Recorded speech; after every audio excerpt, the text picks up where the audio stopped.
Yo guys! Magandang araw, magandang gabi mga kalingap! Eto na naman tayo guys! Muling magbabalik na naman si Papa Sider. Eto na nga guys, sabi ko naman sa inyo, meron naman bagong issue. Mainit-init na naman to at sobrang bagong luto ito guys.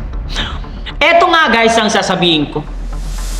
May pasabog po itong si Nanay Ansel guys. Aba, ano na naman ang pasabog ni Nanay Ansel? Meron na naman daw komento kay Kangipin. Ay, nag-comment ba kay Kangipin? Bakit naman siya nag-comment kay Kangipin?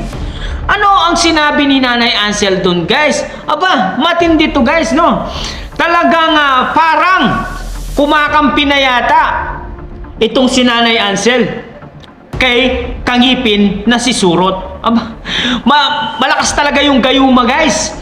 Pati yung nanay ni Bianbi napapahamo po ni Kangipin. Oo, malakas ang gayuma nung inayupak na yun. Kaya nga, eto nga, ang sabi ni Nanay Ansel, dito nag-comment daw kay Kangipin na gustong magpaliwanag daw itong si Nanay Ansel kay Dr. Love, pero na-hide daw itong si Nanay Ansel kay Dr. Love. Bakit hindi ka pumunta sa bahay nila? Ang lapit-lapit lamang naman yung bahay nila. Bakit sa social media mo pa pinapadaan? Lipat ka lang ng bakod, kausapin mo si Dr. Love para malaman nila yung side mo.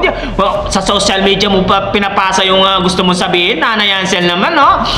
Gamit-gamit din ng coconut brain naman. Paminsan-minsan, ang lapit lang ni Dr. Love. Tapos comment section pa ni Surot ka magko-comment. Ito ang sabi niya guys, no? Basahin natin itong sinabi ni Nanay Ansel dito. Ito maliwanag sa sikat ng araw guys. Ito ang sabi niya. Pumasok ako sa live ni Doc para magpaliwanag. Pumasok daw sa live ni Dr. Love para magpaliwanag daw itong si Nanay Ansel. Pero, ito, may twist to pero na-hide na ako. Paano ako magpapaliwanag? Kaya sa'yo na lang ako magko-comment. Wag na lang palalayin pa. Wag nang pabayaan na lang. Wag na daw palalayin ang issue at pabayaan na lang daw. Aba, bakit doon ka nag-comment kay Kangipin? Ang lapit-lapit lang ng bahay ni Doc Kwakwak, bakit diyan ka pa nag-comment? Lipat ka lang ng bakod. Nasa bahay ka na ni Doc Iking, di ba? Ito nga ang mahirap dito kay Nanay Ansel Pala-comment sa social media. Kaya nga napapahamak ang pamilya nila dahil sa mga pinaggagawa nila. Sarili nila ang pinapahamak nila sa social media, tapos sasabihin nila, gusto namin ng katahimikan, gusto namin ng peaceful, gusto namin ng privacy, pero sila mismo ang gumagawa ng kanilang ikasisira sa taong bayan. Ano, di ba? Malinaw na malinaw. Inebra ang ari. Ito sabi niya dito, meron pa siya comment, sabi ni Bianben. Si Bianben at si Nanay Ansel, iisa lang po to. Ang sabi niya dito ay, magpapaliwanag sana ako sa mga sinasabi ni Doc hindi totoo. Magpapaliwanag daw sa sinasabi ni Doc Plat na hindi daw totoo. Alin ang hindi totoo doon, Nanay Ansel? Yung sinabi mo na yung sasakyan ni Dr. Kwakwak, binanggit niya yun ni Pisot nung naka-live siya. Yung sasakyan daw ni yung puting sasakyan kay Dr. Love daw yon. Yung puting SUV ba yon? Hindi ko alam kung anong sasakyan yon.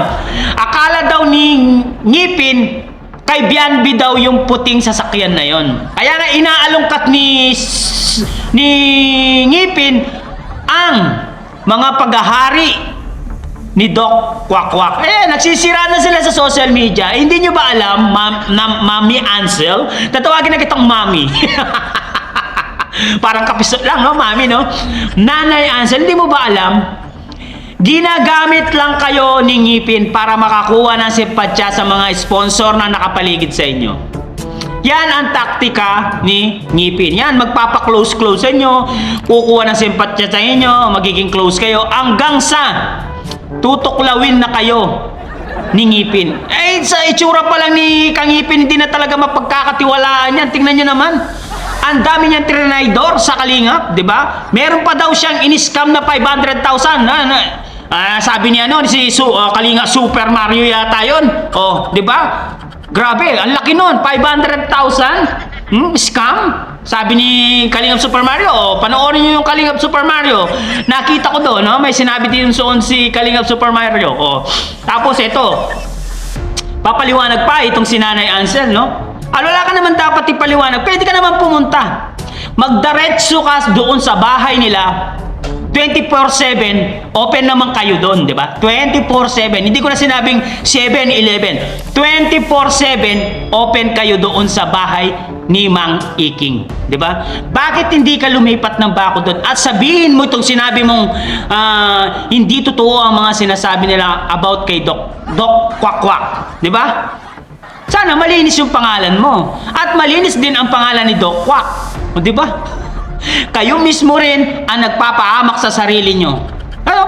Idadala pa sa social media, magsasalita pa. Sa live daw ni Dr. Lab, di pa daw maka-live, makapagpaliwanag. Puntahan mo sa bahay nila para magpaliwanag ka doon. Tapos, videoan ka ni Dr. Lab. Ganun lang yun. ang mahirap dyan, napakahina kasi yung mga brainless nyo eh. Hindi ko alam kung nag-iisip kayo or hindi. Para sugod na sugod, kung saan meron naka-live, sugod na sugod. Kaya nga, nasisira kayo sa mga tao dahil sa mga pinagagawa. Kayo mismo ang gumagawa ng ikakasira nyo sa mga tao.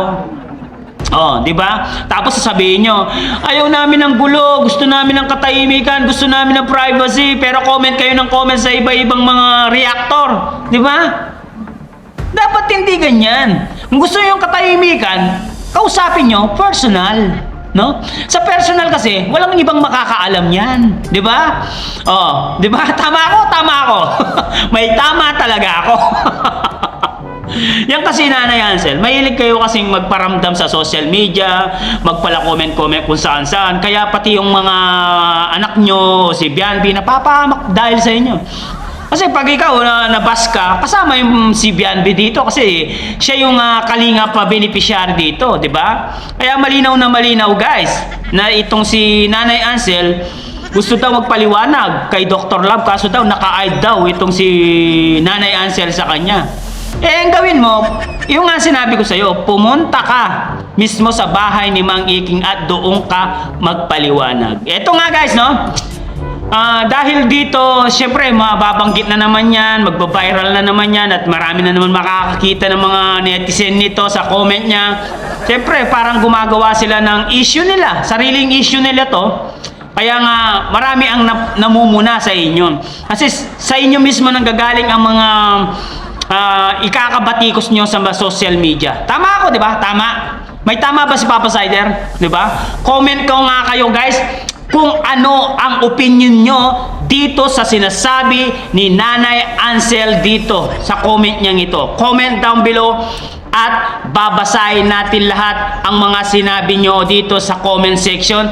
Para sa akin, Paul po yung ginawa ni Nanay Ansel dito kasi nga may katabing bahay lang naman ni Mang Iking, bakit hindi niya puntahan doon? Tapos pakuha siya ng video. Ibigay niyo yung statement niya para mapaliwanagan ng mga tao guys, no? Guys, ano masasabi niyo dito sa sinabi ni Nanay Ansel dito sa kanyang video? Sa kanyang comment dito kay Kang Ngipin? Comment down below at babasahin natin lahat. Siyempre guys, hanggang dito na lang muna ang ating reaction video for today's mga kalingap. Siyempre, kung bago ka pa lamang sa aking YouTube channel, huwag kalimutan mag-like, mag-share, mag-subscribe. Pahit ng notification bell button para updated kayo sa mga ilalabas natin reaction video mga kalingap. At siyempre guys, no, huwag kalimutan supportahan sila Kuya Bal Sans Matubang, Ate Edna Vlogs, Kalingap Rob, Kalingap Team, siyempre Kalingap Reactor, Papa Sider TV. Grabe talaga guys, no? Talagang hindi matitigil ang pambabatikos sa inyo kapag hindi mo tinigilan ang pa-comment-comment sa ibang mga reactor. Ito lang ang mapapayo ko sa iyo, Ma'am Ansel. Good luck na lang sa inyo. Hanggang dito lang. Maraming salamat guys. Siyempre sa mga hindi pa nag-share yan, nag-like at nag-comment, comment na kayo. Bye-bye!